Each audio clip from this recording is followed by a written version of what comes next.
Welcome aboard the ship that roasted 6.75 Kalon ships in the Battle for Earth. It's the Redenbacher. I'm your captain, Matt Murphy, joined by Commander Ben Bullerwell. What's shaking, Ben? Oh, buddy. My shake and bake is shaking. I got some food in the oven. But a lot's going on in this episode. I was going to say oven. That would be improper. Although there is a lot going on in my oven right now for foods. But yeah, this episode's super duper. I can't wait to get into it. Do you want to just dive right in? Yeah, I'm shaken and stirred. This is a sweet episode, and I can't wait to talk about it. So, without further ado, we're receiving a transmission. Do-do-do-do-do-do. Oh, that's right. We received a transmission with Identity Part 2. Thank God it was so timely. And it was written by Seth. He did a killer job on what could have been the season finale. You know what I mean? Well, it could have been our season finale as well. Yeah. But that being said, I'm actually surprised that this wasn't held out for later in the season because this is such a freaking awesome. I almost dropped a swear word. Freaking awesome two-part episode here. Like, oh my goodness, I can't wait to see what the actual finale is. If I it know. tops that, oh Yeah, I know, right? This has been amazing, and I think the last two episodes have been the pinnacle of the series so far. So I'd love to see them try and surpass that.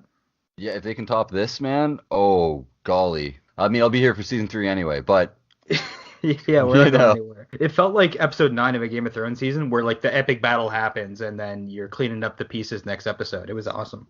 I'm still collecting myself from what happened, so I agree with you entirely, mate.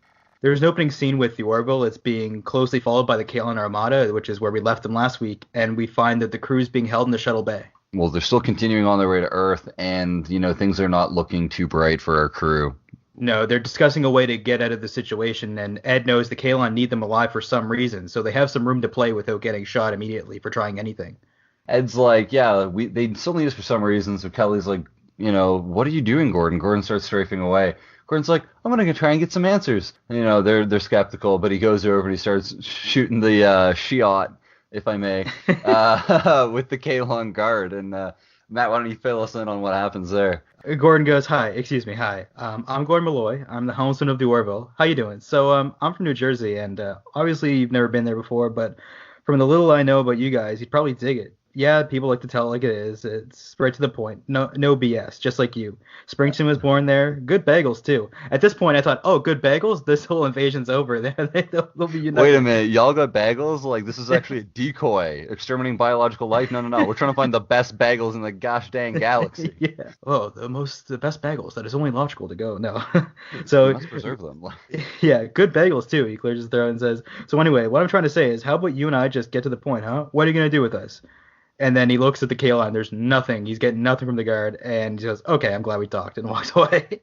Yeah, like zero response. Like the Kalon doesn't even acknowledge that he is there. He is talking to him, and I don't know. It's just super funny because Gordon's kind of like brushes it off and just, yeah, okay, glad we had this talk. It reminds me of Gordon taking the Kobayashi Maru when he wanted to be captain the other day, like when he had the simulation there with the battle with the Krill. It went about just the same. Yeah, Although it's pretty close. although Sorry. he managed to get redemption and actually speak to the Krill and win them over to their side at least for one battle. So Gordon's had a nice little character arc. Yeah, good for you, Gordon. Maybe that whole like simulated Krill kind of encounter has really paid off for your diplomacy or something. Yeah, after Gordon's like honorable attempt at this, Ty is still pretty hopeful that Isaac will help them out. So he just runs off and tries to get Isaac's help. Runs right at the guards, and this causes the crew to freak out. And Tala runs after him to protect him and gets shot in the chest for her troubles. The Kalon guard just like, they just grab him. And yeah, Tala makes a very valiant effort to save him, but holy cow, she gets shot across the whole shuttle bay pretty much. Like, I noticed there was no like bullet hole on her clothes or wherever she got shot. Like I don't think if she got shot in the face, there was like no wound whatsoever, which is weird. yeah, no, I noticed that as well. Like, I thought she got shot in the chest, like in the upper torso. Yeah.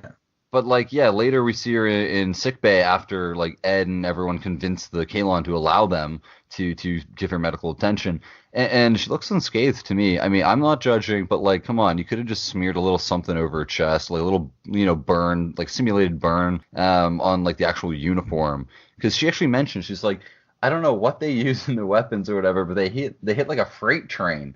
So I Yeah. mean, these are serious firearms. Like they I should be don't. leaving Yeah. something. I don't know if that's just a goof or what, but it kind of stood out to me. But this injury of Tala gives Ed an opportunity to try to get to more areas of the ship. So he says to the Kalon, we have to bring Tala to the med bay or she could die. And Ed and the Kalon communicates with the other, and then Ed gets permission to go to the med bay with Dr. Finn. Yeah, at this moment, like when you're looking at the crew as they start to leave, everyone just looks like, oh God, like they're like morale is at an all-time low right now. Like, Yeah, it's definitely dire straits for sure. We when we're in the med bay, Isaac enters and he says to Ed, "I am to escort you to the briefing room for further instruction." And Ed goes, "Is that all you have to say?" Isaac says, "Yes, Captain." And Ed goes, "Oh, don't feel like you have to call me Captain anymore. Your people have my ship." And Isaac responds, "That is correct." And Dr. Finn goes, "How the hell can you even look us in the eye after what you've done? We all trusted you. My kids still do. They honestly believe that you'll protect them." And Isaac says, "I understand it is a common weakness of biological life form." Dr. Finn then says, "And what would you say if Ty were here right now, looking up at you, telling you that he loves you, like a father?" And Isaac has this look of like, this is a lot on my shoulders, and then he goes, "Please accompany me to the briefing room." it's interesting though that Isaac does still refer to Ed as his captain because obviously, like Ed points out, he doesn't have to, and Isaac acknowledges that, but he still refers to him as his captain. I don't know, Because fishy. deep down in his internal core, Ed will always be his captain. I think Isaac's got some he like man, the crew's really grown on him and he's struggling to face it, but it seems to be a reality in this episode, as we see time and time again. Sympathy and this, that, and the other thing. We'll talk about this later. I really like the way that Ed portrayed like someone who was hurt. Like he really felt betrayed and was like, "Hey, you've stolen my ship. Like you've gotten everything from me. You're gonna call me captain?" Like he's got more emotion than Isaac ever would. That goes without saying. But yeah, I mean, Ed's been double crossed. He's been betrayed. You know, someone he thought was a very good, like not only crewmate but like a friend. I think, you know, I would say that they were comparable on that level, like friends. Yeah, he kind of stabbed him in the back, and like, it wasn't just over a girl or something. Like it was a pretty big betrayal. Yeah, like his whole species. Definitely. The crew's brought together in the briefing room, and Kalon Primary tells them they must pretend that the Kalon agreed to join the Union and bring them to Earth so that they can implement their surprise attack. Which is pretty clever. It makes sense why they would keep them alive so that they have the humans on Earth having a low sense of security or whatever, and then boom, a Kalon Armada. Yeah, I mean, it's definitely like the best decision to keep them alive. Like take them in, like try and get them to leverage the startling appearance of, you know, however many vessels are accompanying them. You know, I think it's pretty hard to pass that one up as like, oh yeah, this is the greeting party. But you know, it goes into that and later in the episode. That's the threat that the Kalon have over the crew of the Orville is, hey, we've got the rest of your people in the shuttle bay. Everyone you've lived with for this last how many years, gone. Just like that. If you just so much as hint at betraying us, which is pretty intense. Yeah, like they threatened to open and decompress like all the shuttle bay, and yeah, that that's lights out for the crew, unfortunately. Kalon Primary is alerted of a nearby Union vessel, and they tell Ed to pretend everything is normal, or they'll kill the crew, of course. So as Ed's coming in to walk onto the bridge, he mentions to Kelly, says, "Oh, Directive 98." So you know that the Orville is planned for this somehow. The Union's got some protocol, and we run into the USS Roosevelt, flown by Captain Marcos. So at this point, Ed and Kelly give their best forced dialogue. They're trying to, they're definitely trying to please the Kalon's demands, but at the same time, like you can see that it's a very, the communication's very like timed out and awkward, and like it definitely gives like the sense of uncertainty. And I'm sure Marcos picked up on this very quickly. They do actually mention something that we find out is called the 13 button salute, which is super neat. You know, maybe the Union was trying to pass that off as kind of like a like good luck and like safe voyages kind of thing. But the Kalon are quite familiar with Union policies and apparently like code, I guess. It is, and it's way too obvious too. Like a 13 button salute. If you said a 4 button salute, sure. And I noticed on the Orville wiki it says that a 13 button salute is a United States naval slang, meaning when a sailor in dress pants pulls on the top two corners and all 13 buttons come unbuttoned at once, usually done just before sex. Oh, jeepers. Wow. Okay, so it's maybe not the same 13 button salute. At least we have this, so I'll always know what a 13 button salute refers to now. That's great. Keep that one in your memory banks, guys. As you were referencing earlier, the Kalon immediately, they know something's up. They're not stupid. It seems pretty obvious to us biological people that it's a 13 button salute is definitely code for something. And they say that it's a code, it's a Union code to signal to another ship that hostile forces are aboard and to contact other Union forces. So the jig's up. That's pretty easy to see. So yeah, the Kalon, they are like they explain that they understand the situation, and then Kalon Primary orders units 21 and 31 to eradicate the Roosevelt. 29 and 31. Well, we're going back 29 and 31. Those are the two vessels that destroyed the Roosevelt. So Yeah, and it's really cool that the Kalon just refer to them by number. They're literally just a number to them. They don't need a name. It's like, no, unit 29 and 31. That'll do. now I was under the impression that units 29 and 31 were vessels, right? Yeah. It's interesting that they didn't go as far to name any of like the ships. Units 29 and 31, they do a good job because they blow the Roosevelt to smithereens. It's gone just before our eyes. There, it's crazy. Oh, vaporized essentially. Yeah, the rest of the crew is sent back to the shuttle bay while Ed's taken to deck 7 for punishment. I was wondering what this would be, and of course it's Ed. It's emotional punishment by killing off members of his crew one by one, presumably. That's what I thought. So we see an ensign is threatened, and they shove him in the airlock as Ed watches. You can see him screaming Ed's name there's an airlock or whatever, and it's super sad. You can see Ed's face. He knows what it's like to lose a crew member. He doesn't want to have to face that. Earlier in the episode, the Kalon mentioned that their masters, who enslaved them essentially, they weren't going to allow them to like evolve in whatever sense that meant for like a technologically based individual or species for that matter. And they said that they actually tried to control them to the point by installing pain chips, or pain sensors in their memory. Yeah. So it's pretty interesting because you're seeing the Kalon following the shadows of their masters that they actually overthrew and like eradicated. So it's pretty crazy that, they've adapted maybe unconsciously. They might not even be aware, but they're doing the same thing to biologicals now that was, first done to them. That's I don't true. know. That's interesting.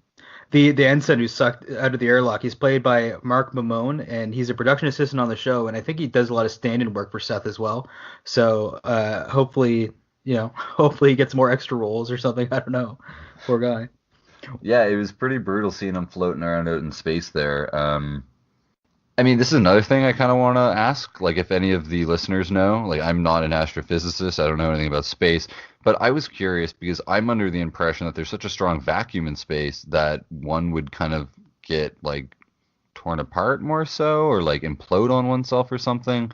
It's I less didn't think dramatic. they'd You want to just- see the body floating in space and stuff. That's all the rage these days. No, it's true. It's true. We saw that in the Star Wars film there when Princess Leia kind of Mary wandered her way Poppins, back or in. yeah. Before I forget, I'd like to mention our predictions last episode, the last podcast. I'd like to just go over some of the ones that I thought were really interesting. We mentioned that when Admiral Halsey talked about the Krill last episode, we said even that the one thing that could bond humans and the Krill would be the one thing they have in common is biological life, and that's the one thing that united them to fight against the Kalon in this episode. So I'm going to check that off in the accurate prediction column. Yeah, we'll get that tallied down. Yeah, and I said that I think Isaac is going to flip on his people. You agreed with that, and I said it'd be cool if he could find a way to hack the Kalon, which he did an EMP, which is as close as you can get, and he killed himself with it. I didn't get that point, but that's close. Yeah, I mean, no, I'm gonna call that one an accurate prediction. Like, it wasn't like maybe technically like he didn't hack them, but like, he disabled them. I'm gonna That's in the confirm ballpark. that. Exactly. And another one is I said near the end when you see the Kalon go and grab the kids at the end of the episode, Ty and Marcus, he has red eyes. I thought that might be Isaac in disguise. I was wrong about that, but I did say that it could be Isaac helping the kids, and we'll see them crawling in the vents next week. I actually said that in the podcast, and who do we see crawling in the vents? Ty and Yaphit. Not quite Ty and Marcus, but it's in the ballpark. She wasn't a strike, but Bud, she was sure as hell a spare. Exactly. So there we go. Not too bad. Not too bad. Pretty dang good. You guys want to stay tuned to find out what happens next episode early? Yeah, Tune you heard it in. here Matt's first. gonna tell you. Well, those are the boiled down best of our predictions anyway, so we'll move along with the episode. You can see Isaac is trying to help save the ensign before they shoot him out into space. He says that he's a trained engineer and could be very useful, but Kalon Primary sends Isaac away to work on the shield upgrade. Kalon Primary knows that there's a defect with Isaac and that he could flip on them. So yeah, like he's definitely noticed in Isaac there seems to be something different with Isaac. Yeah, Isaac's summoned by Kalon Primary, and Kalon Primary says, "I wish to know why you attempted to spare the life of the biological." And Isaac says, "As I said, his engineering knowledge could have been useful to us." And Primary goes, "We are far more technologically advanced than even the most intelligent of the biologicals. Therefore, your argument is not rational. This indicates a flaw in your matrix. It is possible you require reprogramming." So like we see like Isaac exhibiting kind of like human traits, really like sympathy, and I wouldn't go as far as to say compassion quite yet, but we'll see that later in the episode. Something is very different in Isaac than the other Kalons, and we'll talk about it in a second here why I have some thoughts about it. Yeah, Um, definitely. but yeah, Isaac replies to Primary. He goes, Primary, I am the only Kalon who has interacted with the biologicals for an extended period of time. To kill a member of their crew as a punitive measure carries danger of inducing heightened resolve in the others. I did not believe it was a worthwhile risk. And this is the part I was going to mention here. So this is when Primary, he starts talking to Isaac. Well, he continues, rather, to talk to Isaac. And he says, Isaac, you were constructed after the extermination of our builders. The experimental data collected from those who existed prior to that time was downloaded into your memory, but you were not present. The Kalon were enslaved, as the biological put it. So we know right now, we know that Isaac was firstly he was constructed after everything, and this seems like he's the only Kalon who's being told this. Like maybe Isaac was the only one um, after, and we know that his duty was, he was established to live amongst biologicals to collect information on them. Now, I'm kind of thinking that maybe Isaac is, has different programming. Maybe, obviously he was going to be disassembled when his objective was complete, right? So maybe Hmm. like he was only ever created afterwards just to seek information about biologicals. He's also the only Kalon that we see with blue eyes. Well, blue secondary colors to be more Yeah. general. So this is like another indication that, perhaps, well, I mean, it's a visible indication that he's different, but, it might be hinting to a bigger level of how different he is. This is something strange I wanted to kind of mention, and I was kind of curious to see what you thought about it. No, that's pretty cool. What you were saying actually made me think of a Kalon story that I would love to have, where I want one of the last few humans who knows he's going to fall to the Kalon, puts their consciousness inside a Kalon robot and has to try to live among the Kalon or escape. And I think that'd be cool if we just saw a random Kalon by themselves in the future of the show and they had to tell that story. Yeah, that would be really interesting, actually. It was like, life or death. Like I had to implant my memory into and I've been here ever since. Yeah, that'd be cool, man. That'd be super cool. Who knows, guys? Stay tuned. It might be another prediction made by Matt. Yeah, that would be pretty sweet. There's also like what we were saying. There are undertones of there's people who were alive during even like modern day slavery, like how Africans were enslaved, how after slavery ended, there are still people who lived through that, and their offspring didn't quite understand what it was like to be enslaved, and their parents were more like obviously rightfully bitter about it and were a lot more connected to it. But as a technological being, you think like it would be as easy as installing like an SD card into your computer. You know what I Exactly. mean? Yeah. Yeah, for sure. So what's interesting is as Primary and Isaac keep talking, Kalen Primary says, "For what reason did you select the designation Isaac in your dealing with biologicals?" Isaac goes, "A human scientist named Isaac Newton. From the data I have collected, he seemed to possess a degree of intelligence greater than most of his species." And Kalen Primary says, "You will select a new designation," and then Isaac leaves. This is interesting because we all assume, well, most of us, at least I did, I assumed that Isaac was named after Isaac Asimov, the famous writer. Hmm. I actually didn't even consider that, Matthew. Oh, no, no worries. I mean, we overthink everything. I'm sure it's easy to miss one small area of it. But no, it's cool that he's named after Isaac Newton, who Isaac saw as smarter than all the other humans. Just like Isaac the robot sees himself as above all robots, but also as one of them, I guess, which kind of works. Something else that I kind of like, it just stood out to me as a Star Trek fan, and it really made my ears perk up when I heard, like, why did you select the designation? Designation? I don't know. That's That just is, something, yeah, you just hear it a lot in Star Trek Voyager. It's always like the Borg, 7 of 9. That's her designation. So I just thought it was interesting. Like, it's not anything really significant, but I just liked hearing it because it kind of brought me back to like Voyager. Yeah, yeah. It's interesting. The crew makes a plan, tries to make a plan as Gordon returns from the P corner, which is, if only we had named this podcast a month after, we could have had the P corner. But Yeah, that would have been great. the Just don't P, go over there unless you really need to, and hopefully you yeah, really need to once a week when we drop our podcast. yeah, the P stands for podcast. So enjoy. It's great. So they're discussing a plan, and Borda says, "Do not forget, 2 Kalon vessels destroyed the Roosevelt with ease. Our flight is no match for theirs." And Kelly says, "Alone it's not." And Ed goes, "What do you mean?" And Kelly says, "If we could somehow get a shuttle out, we could go for help." And Lamar goes, "From who? The Mocklins? They never get here in time." And Kelly says, "The Krill." To which Gordon goes, "What?" Kelly says, "They're the nearest fleet." And Gordon says, "Wait, you want to go into Krill space in a shuttle? They'd blow us to pieces the moment we cross the border." And Kelly says, "Maybe, but maybe there's some way we could get them to listen and explain to them that the Kalon are just as much of a threat to us as they are to them." And Claire says, "With our combined fleets, we might stand a chance." And Kelly volunteers to go. Yeah, so at this point, like, the plan almost gets shot down. Ed is like, hey, wait, slow down. Okay, first of all, no one has approved this plan, which, by the way, is bordering on insanity. But if we do attempt it, I'm going to be the one to go. So, like, Ed wants to, like, if anyone's going to die, he's going to die. It's his ship, go down with the ship. It's kind of a naval thing. As we know, this is probably, like Starfleet and the Union are both heavily impacted from, like, naval and military things. Anyway, that doesn't go over so well with the rest of the crew either. Like, Kelly goes, Ed, you're the captain. The Kalon objective just doesn't work without you. They'd send a whole fleet in pursuit if they had to. Like, Ed goes, I've been aboard a Krill ship, and you haven't. Kelly says, I'll take Gordon. He was there with you. Gordon looks like really caught off guard. He's like, oh, man. Oh, man. P-Corner's looking real good right now. But, yeah, he does agree to it in the end, reluctantly, but he does agree.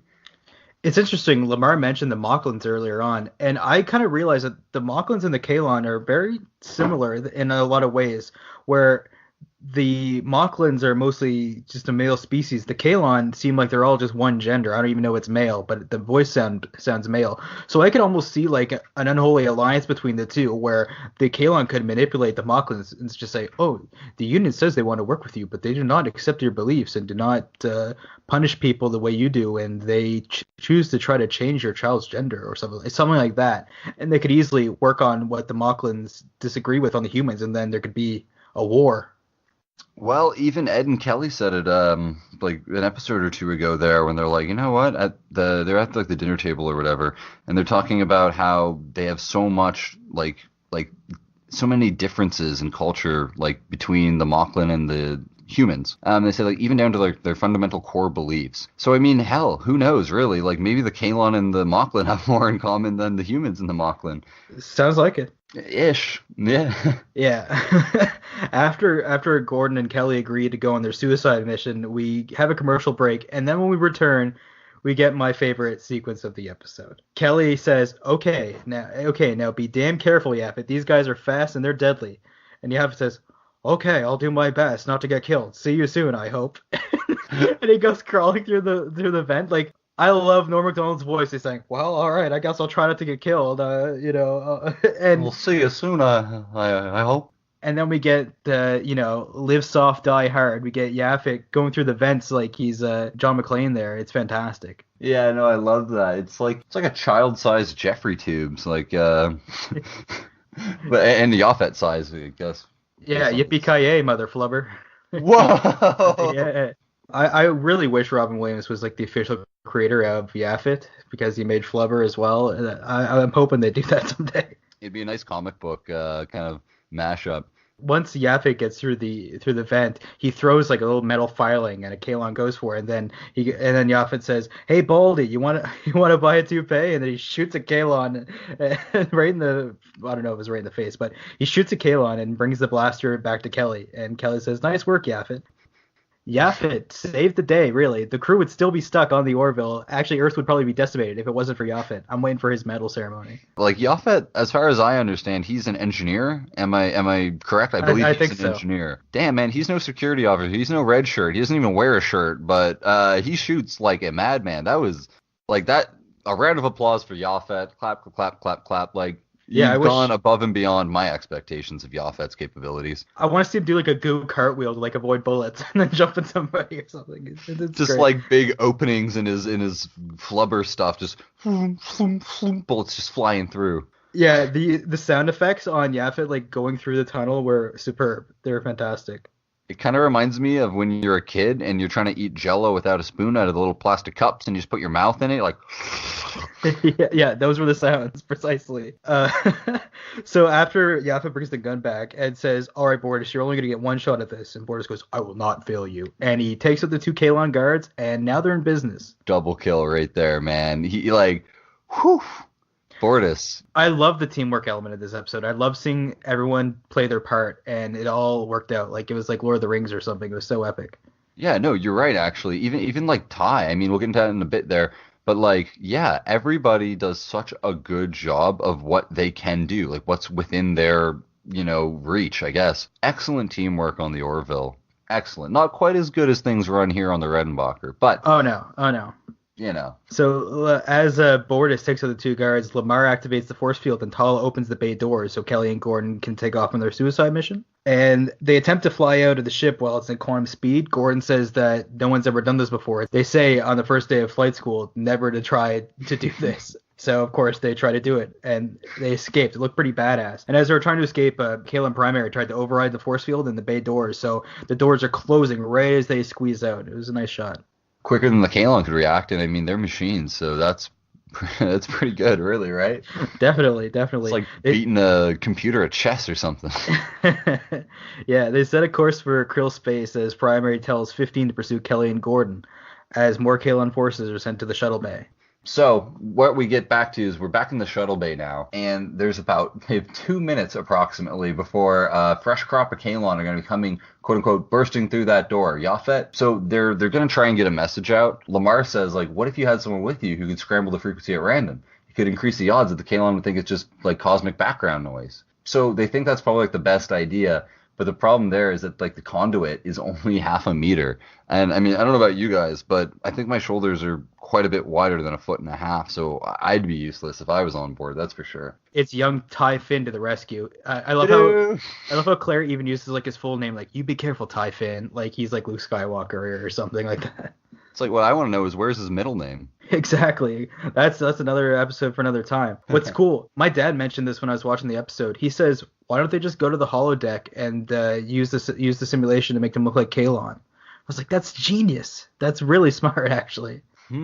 That's actually not a bad idea. The only thing that I see problematic in that is I don't think the simulator can project outside of the simulator unless you had some kind of thing. Yeah, I thought they could, but I could be wrong. What I was thinking is it would take a while to like write that program because I know Isaac cooked it up. I don't know how long it took him to make that. Yeah, no, but that's an interesting thought. I mean, even if you could lure them to the shuttle bay, disguise it as not the shuttle bay, the simulator, disguise it as like another just Kalon. room in the deck or Oh on the yeah. deck. You know what I mean? Just make it look like it's a quarters, a crew quarters. Like the Kalon surely don't have the exact specifications for the Union vessels. I mean, I wouldn't think anyway. Either way, So I mean, that's a free idea for the geniuses that work on the show as well. giddy up. Yaphit promises to do everything he can to keep Ty safe, and I was thinking as watching this, maybe he'd have another shot with Dr. Finn. His chance would definitely be gone if he came back with a dead Ty or no Ty at all. Isaac at this point, we're under the impression that Isaac has betrayed the entire crew. I mean, when this is over, like Claire's going right back to that simulator program, and she's going to be hitting the bar. Yaphit, now's your chance, buddy. You have the potential to save the day and protect her son. That's how Yeah, you become daddy material, IMO. for sure, for sure. Yaphit and Ty make it to the communications array, but they're joined by some Kalon, and Yaphit launches himself at one of them and short circuits it. Another Kalon reaches for Ty as he screams for Yaphit, but there's nothing he can do as Yaphit oozes out of another Kalon, unable to help. I was watching this episode with my roommate. I don't know about you, Matt, but both Mark and I, we thought that that Yeah, was it for me Yaphit. too. Me too. There's a point in the episode. I mean, I'll mention it later, where I thought both Yaphit and Isaac were dead, and I was like, "Oh my Jesus! Like, did they actually just kill like my two favorite characters on this show?" But luckily they're good. Yeah, I know. I was like, no way. I was like, they can't kill off Yaphit. Like he's like A plus comic relief right there, man. Like It reminded me of like Han Solo in the Carbonite, where he like oozes out of that stuff, and he's like almost like a solid form, and he's like frozen in that shape. No, for real though. That's a good comparison. I dig that. Yeah. So Jesus, after I contained myself, I kept watching the episode, and we cut to Earth, where Admiral Halsey receives a Priority One communique from the Orville. And Halsey says to recall the fleet, and then some of the other Union member goes, "The whole fleet that could take a month." He goes, "The whole fleet," basically at like meme levels of like yelling. No, it's true. It's true. He like you can see like a vein popping all up in his forehead there. Not actually. Don't go back and look for it, but figuratively. But yeah, he loses his cool for sure. It's just kind of like, like Admiral, that'll take weeks. Like every last ship. Like We're dealing with a planet of robots. Every last ship. everyone. We cut to the Kalon ship closing in on Kelly and Gordon, but Gordon's got a plan. He wants to set a location and reroute all power to the quantum drive to hopefully leave the Kalon ship behind.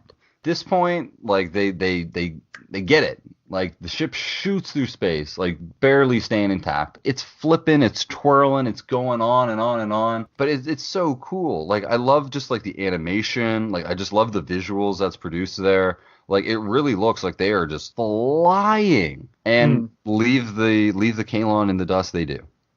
Yeah, it must have been a nice scene for Adrian and Scott to film as husband and wife get to have a nice little romantic excursion in space. So yeah, you're right. It was a nice scene for them to share together, I guess. Yeah, so they get shot into basically it's wide open space. There's nothing around except for a Krill ship that beams them aboard along with a couple other ships.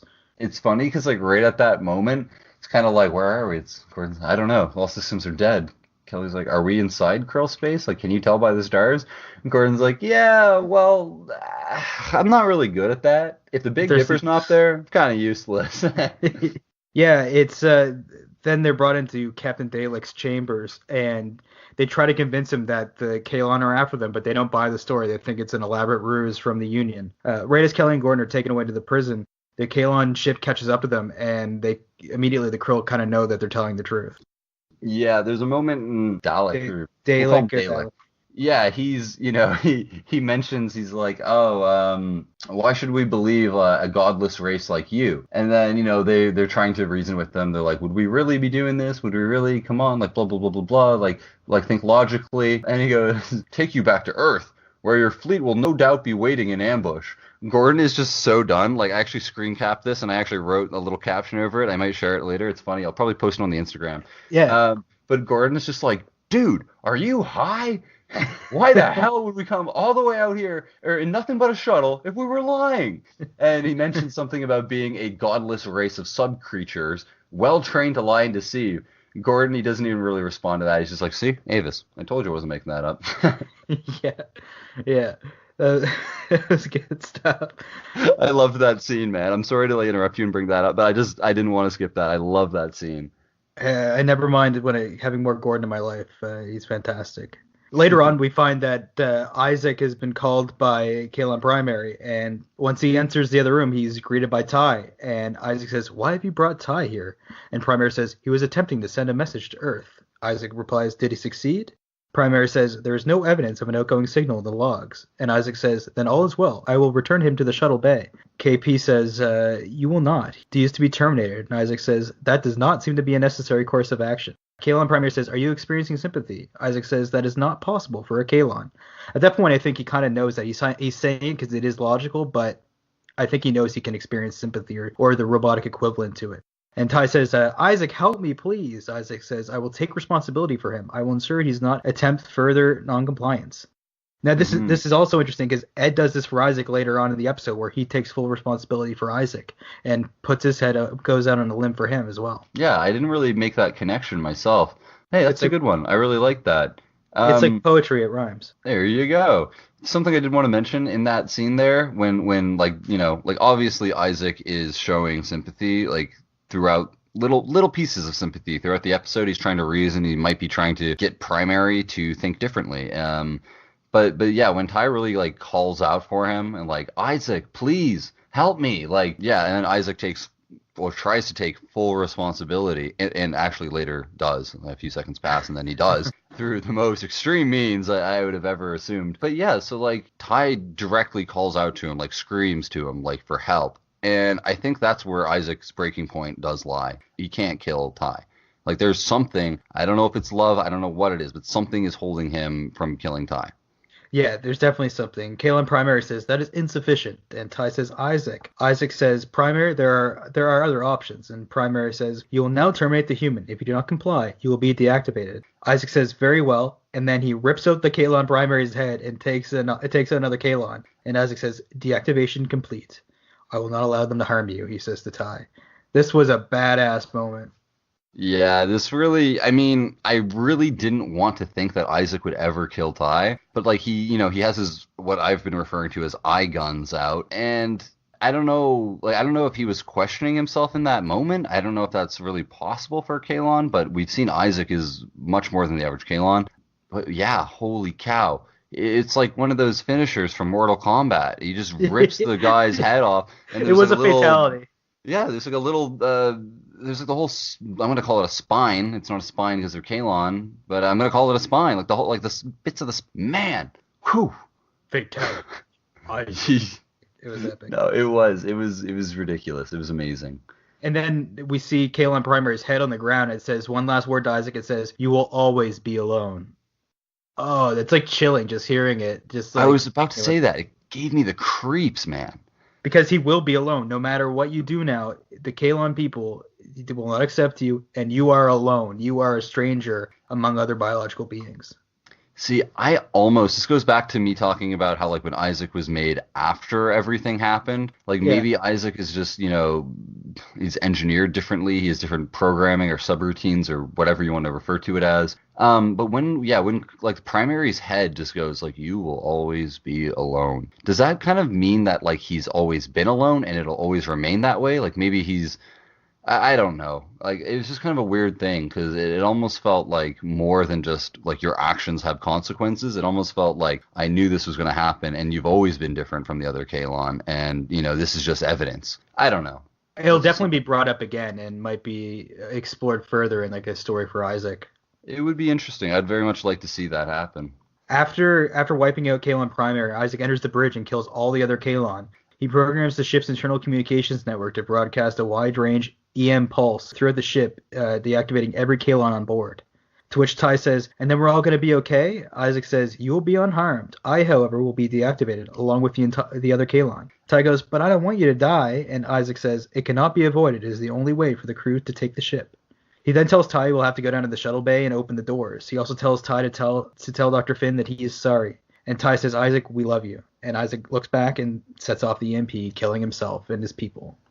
Yeah, and I mean, guys, that's the ultimate sacrifice. Like he, like forget like betrayal of like your species, forget betrayal of your planet, all that. Like, he gave his life. I mean, to whatever capacity his life is, like, he gave up like not only himself, but yeah, he knew like what he was doing. Like he chose. When Isaac says it cannot be avoided, it is the only way for the crew to take the ship. It wasn't just him trying to save Ty. It was much bigger than that. Like, yes, he wanted to preserve Ty's life, but you can see, like, in that moment, he had a change of whatever heart the Wizard of Oz gave this Tin Man. But he had a change of heart. He knew that it was ethically, I'm going to just say ethically. I don't know if Kalon really understand ethics after a genocide of the magnitude that they've committed in their current plans. But yeah, like he just had like a huge problem with what he was doing, what the Kalon were doing. And, maybe the time that he spent with the biologicals, to be general, maybe he's kind of taken some of that humanity upon himself. And maybe, yeah, like I don't know, he's definitely different than the rest of the Kalon. A lot of it is you can't blame it's whoever programmed Isaac to be that evil or to follow those orders that you have to really worry about. Isaac, if he was just made organically, I don't think this would be an issue. No, you're right. I mean, if you have programming, free will it's non-existent. Like you have, predisposed actions, thoughts, like behaviors, everything, not based off your environment, not based off of like personal growth or whatever. Just, okay, let's boot them up. Alrighty. Load that hard drive. Like Another thing I wanted to touch on was the way Ty says, Isaac, we love you, like the family or the entire crew, you know? Like that's a really mature thing to say. Not I love you, it's we all love you, Isaac. You know? You're right. It really shows that like Ty's going beyond just thinking of himself. He's thinking about, like, wow, not only was my life spared in that moment, but like everyone I love. Definitely. Ty runs down and opens the shuttle bay, freeing the crew. The crew assumes control of the ship right as it arrives on Earth, and an armada of Union ships are there waiting for them. Wow, yeah, like originally in that scene when the admiral and his informant are talking about it, it'll take weeks. It's like if that's not the whole bloody fleet, that's a lot of ships, man. No, it was awesome. I want to give a shout out to Pixamoto, who did the amazing visual effects for this episode. This was top-notch stuff. It was probably the best space battle I've seen on TV, period. Yeah, you know what? This episode, I mentioned this in the first part of our podcast for this episode.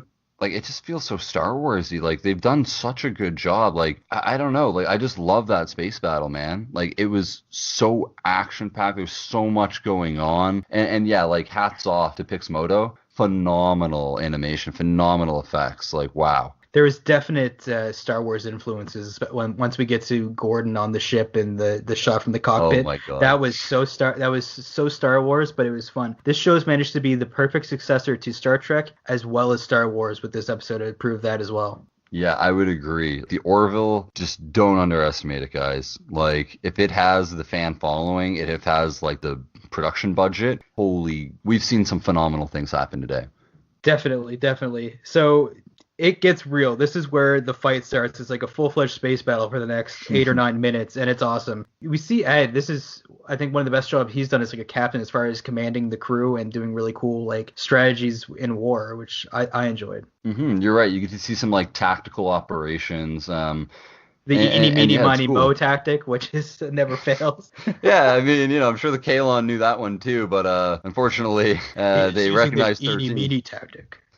Sir, he's using eeny meeny. Should we adapt? Like, Yeah, the battle gets pretty heated, and Lamar destroys a Kalon ship and gives us a boom, bitch, which I love that moment. You just want to drink a beer after hearing that. yeah, it's almost like, cheers, John. That was sick, man. My favorite thing is that after the episode, the actress that plays Dr. Finn, Penny Johnson Gerald, just says, "Oh, it was so nice watching that episode and seeing that Lamar got to say his favorite line that he's always saying behind the scenes and stuff." I just picture the actor going, "Yeah, boom, bitch." Like Jay Lee seems like a chill guy. Yeah, I can just picture him like chatting with like the writers. He's like, yeah, I just really want to get this like boom bitch sort of thing in there somewhere. It's always Yeah. behind the scenes. Like, can I just like what if I blow up a Kalon vessel? Then can I boom bitch? Like, I want a gold chain that just says boom and then bitch and like solid gold that I can carry around. damn, let's order two. Yeah, exactly. So, yeah, we're into the battle. After, the bitches boomed, Halsey hails the Orville from the USS Spruance, which is a chill name. I wish we named the podcast after that. He says the fleet's taking a beating, that the fleet has had 32 ships destroyed or disabled, and that they've only taken out 6 of the Kalon ships. Not good numbers. Not good at all. Fun fact about the Spruance, though. This vessel was actually named after Raymond Ames Spruance. He was a United States naval admiral in World War II. So, kind of neat. Yeah, I actually started, like, kind of researching some of the names of the vessels because I wanted to see, if there's any consistency and stuff. It seems that it's mostly either presidents, scientists, or, like, militarized, like, admirals. I don't know if it's the Space Force or Team America in space or what, but it's very America centric, which a lot of our entertainment tends to be. I found that when Halsey was on screen, he looked weird. Like his nose, he looked like he was split in half or something like that. It might have been like the lighting, but it just looked really weird to me. Yeah, I didn't pick up on that. I might go back and check that out now that you mentioned it, because I'm curious. Either way, Halsey gets cut off, and Borders reveals that they're losing power and they're heading back to Earth. And then we find out that 5 Kalon ships are headed towards Earth, and the Orville follows immediately. Ed tells the crew to launch torpedoes at the Kalon maneuvering thrusters as they try to close the gap. And we hear that the Hawking is destroyed, as well as the USS Quimby. I do not like the sound of that. Yeah, see, interesting fact here. Okay. Sorry, I'm just gonna give you guys a little history lesson here. Obviously, everyone knows who Stephen Hawking is, and that's who I'm assuming that this vessel's been named after. And the USS Quimby, it's interesting because this was actually like Quimby is an English surname, but Darius Quimby, he was the first American law enforcer killed in the line of duty. The Mm. first recorded officer killed in duty as we see the Quimby is exploded. It's like the third ship we see get blown up, but still, it's a cool thing. That's You're pretty right. cool. It would have made more sense if it was the first vessel destroyed. But there you go, guys. There's a good 30% of people who watch this that probably thought it was just like the mayor from Springfield and The Simpsons, but and I'll live with that. It's cool. The fleet gets closer to Earth and attempts to overload the quantum drive, which is kind of what Gordon did earlier. It's like the same thing, but at that point he gets interrupted by the Krill, who are flanked by Gordon. So it's cyclical. It all ties together. Yeah, it's actually brilliant. I love this so much. The Orville's hailed by the Krill, and Kelly comes on screen joined by Captain Dalek. Ed says, "It's good to meet you, Captain," and Dalek says, "Try to stay out of our way," which, Ed did a good job staying out of their way. He did an excellent job staying out of their way. Yeah, it's weird. The Krill ships almost look like the Protoss drones there from StarCraft. I don't know if that's what they're called, but they're the things that go and get the minerals for the Protoss race. Just a cool little connection. I've always kind of thought that they almost look like a Romulan vessel, or perhaps like a Klingon, like bird of prey almost. Very similar. Their ships, they launch out the Krill launch out all fighters, and we see a Krill in the cockpit and cut to Gordon, who's also in one of the Krill cockpits, saying, "Just a walk in the park, Kazansky." And I just wrote it in my notes, "Started from the P corner, now we hear." Oh my god, that's so funny. I noticed their ships are really thin though. They almost look like you can snap them in half. I like the design, but they do look pretty breakable. Yeah, for anyone who doesn't know, I mean, I'm sure we all know that's from Top Gun. That quote there, just a walk in the park, Kazatsky. I did not know that actually, but yeah, I do want Gordon singing Danger Zone just one time. Just come on. Right into the danger zone. There's no question he was singing that behind the scenes, like in that cockpit scene. Like, there's no way he didn't at least one time. He must have, yeah. Behind the scenes, I'd love to get a peek of that. Yeah, and it's funny, they cut to the Krill like looking back at Gordon, and then Gordon does like a biting motion, stuff back at him. Yeah. It's so funny. Yeah, and then Gordon goes and blows up a Kalon ship and goes, "All right, buddy, time to wash your mouth out with Gordon," or with some Gordon or something like that. That's such a silly line. Like, this whole like Gordon being on the Krill vessel was so surreal. It felt like so outlandish and out of place, but in a show like this, it just fit. It was great. I mean, like, it does make sense because, like, I don't know if Gordon is a tactical officer, but I know he's one of the best pilots in the Union. So, I mean, it makes sense that they'd give him, like, his own little fighter jet thing. But anyway, he kills it. Hats off to Gordon, man. Like, He's great. A, he's comedic and hilarious and awesome. B, he's getting stuff done. He's TCB, baby. He's taking care of business. That's a Seinfeldian reference. Yeah, for sure, for sure. Speaking of Seinfeld, I've got to make a Shrek reference this week. Oh, no. Do you have one prepared?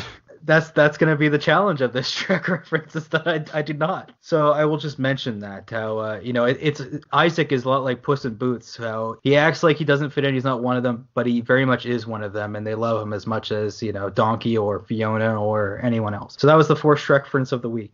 But yeah, so the Kalon retreat and the Union wins the day basically. It's a nice celebratory victory for them, and the Krill hail the Orville again, and Captain Dalek says, "It appears we are victorious." Ed says, "It looks that way. May we expect our crewmen to be returned to our ship?" Dalek says, "You may send a shuttle over. It will not be harmed." Ed says, "Captain, it seems that we have a common enemy. I hope it means we can work toward finding a common ground." Dalek says, "Avis united our paths for a reason, but only he truly knows why. We shall see where that path leads."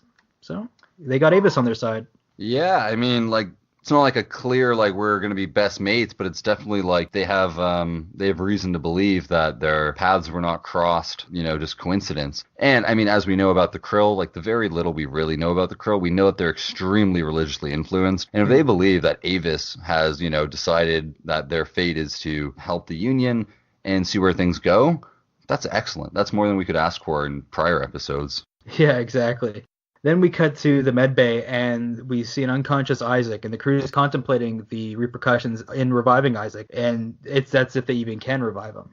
Yes, like, we're faced with a dilemma here. Obviously, it's a big one. I mean, Isaac did save us, but Isaac also, he was a double agent for, like, so long, and that's a big amount of trust just down the gutter. And any relationship, like, especially one with, like, colleagues that you're working with, like, so closely, trust is very, very important. I mean, he did try to wipe us out, but who's gonna teach my kid piano? So can we kind of bring him back to life? So there is one person who can save Isaac, and that, of course, is our boy Yaphit.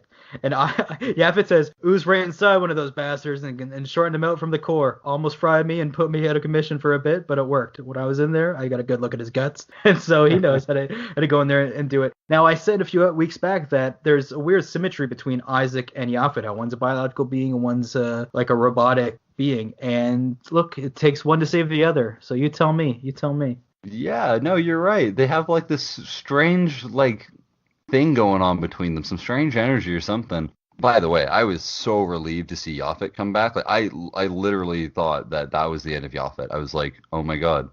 But then when he comes oozing in, I was like, oh man. Yeah, I should liquid for that thing. I should liquid for my tear ducts for that poor gelatinous god. And luckily he returned. It's great. And not only did he return, but yeah, he brought our boy back too. Isaac's up. He's been rebooted. Yeah. Yaphit's here. He's back, and Isaac's back. I mean, what more could you want? It was a nice little touching reunion. It was cute. Isaac comes back to life and says, "I was an inoperative for zero point 0.7 cycles. What has transpired?"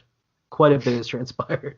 Yeah, Isaac, you missed a hell of a lot actually. Like right after you deactivated, the like biggest space battle we've seen and we can imagine has happened for quite some time in the Orville history. Yeah, it just took place, Isaac. Yeah, don't worry about it. Well, we'll add it to your memory banks later. Yeah. Later on, we cut to Ed and Kelly in Halsey's office, and he's trying to decide what to do with Isaac. Halsey mentions that he might have valuable information to defeating the Kalon, but Ed sticks his neck out and says that they should leave Isaac on the Orville, and he'll even be responsible for Isaac. This goes back to what you were talking about earlier there, like how Isaac took responsibility for Ty. You know, now that compassion, that sympathy is being passed on to Isaac. And it definitely would not have been if he didn't save Ty and the crew. No, for sure. So we get that as an ultimatum. So if anything bad happens with Isaac, Ed could be demoted and kicked off the ship. Mm-hmm. So that could be a future storyline for sure. Hopefully it's not. I mean, hopefully Isaac is, being abandoned from his planet and his people and kind of hopefully he stays true to the crew and to his captain. That's all we can ask. We then see for the final scene, Isaac's looking out the window as Dr. Finn enters the room and says, "Looking for something?" Isaac says, "I am using my optical scanners to construct a spectrographic image of Kalon. The star is very distant, but repeated efforts will eventually yield a result." And Dr. Finn says, "You're taking a picture of home." And Isaac says, "My actions have eliminated the possibility of returning to my planet, and the actions of the Kalon have eliminated my wish to do so. I have no home." And Dr. Finn says, "Lots of people say that home is wherever you make it." And Isaac goes, "A human cliche."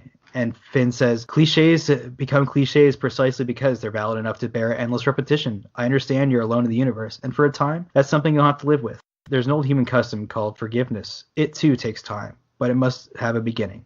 Good night, Isaac." And that's where it all comes to a finish for that week's episode. This was an epic conclusion, and those 2 episodes, if you don't like that, if you think the Orville's all dick and fart jokes, fine by me, but if you can't enjoy those last 2 episodes, there's something wrong with you. Yeah, these are some of the most powerful, action-packed, like everything. Like there's good dialogue, there's like ethical like reasonings, there's like I don't know, like you can see the unity, the strength of the ship and like all its crewmates and being able to overcome something like that as big as like the Kalon threat. I mean, not that it's said and done. I'm not saying that, but they managed to hold their ground and they managed to build a new relationship. Well, open a doorway to a new relationship that the Krill, might actually accept. Like, what if the Krill join the Union? Are Talea and Ed gonna hit it off? Kelly, what are you gonna do? Exactly. You never really know what could happen, and they've put down a lot of threads that could lead anywhere, and I'm there for wherever they take us. The show has been firing on all cylinders this year. Yeah, I don't know. I can't wait to see what next week episodes holds. What's interesting is the episode is called Identity Part 2. Last week was Identity Part 1. And identity is like what we view ourselves as. Who are we? And though Isaac is identified as a Kalon, he's so much more. He's a being that is just there to learn of humans now. He has no primary goal anymore. His identity is just to be one of the crew. Yeah, no, you're right. Isaac has lost his prime directive. He's no longer there to observe humans for the Kalon. And I mean, yeah, I'm assuming we're going to see him back on the bridge next week. And it's going to be interesting to see where, like, how, like, the social interactions happen. Like, is he going to be given complete forgiveness? Is it going to be kind of like, I mean, with the circumstances, like, unless this is some elaborate Kalon plan, Isaac's part of the Union now. He's part of the crew. And in one weird way, well, they got Isaac. One Kalon joined the Union. Yeah, so it's a small win for the Union. Either way, Seth MacFarlane wrote a hell of an episode, and John Castor did an amazing job directing. I was really impressed. They've done phenomenal work at bringing what we love. I couldn't be happier with the episodes, like both part one and two. That cliffhanger of part one and just the conclusion of part two. No, it's a joy to podcast about, and I hope it's a joy to listen to. Thanks a lot for listening, guys, whether it's on YouTube, Podbean, Spotify, iTunes, or Google Play. We love having you, and we hope you like hearing it. Absolutely. Like Matt says, we're available on pretty much every platform you can think of, and if we're not, let us know and we'll get on it. Just hope you guys enjoyed the episode. I'd like to hear some of your guys' thoughts on the episode. Maybe if you guys have some insight onto like Isaac's motives for defecting or, this, that, or the other thing. Like, let's talk. Yeah, and if you liked it, leave us a heart or a like or a subscribe. We would love to have you. It would mean a lot, guys. It would. So, Ben, anything else you want to say? That pretty much wraps it up for this evening, Matt. What about you? It's completely content right now. But yeah, from the Cletus Buckler sector, for Ben Bullerwell, this is Matt Murphy, signing off.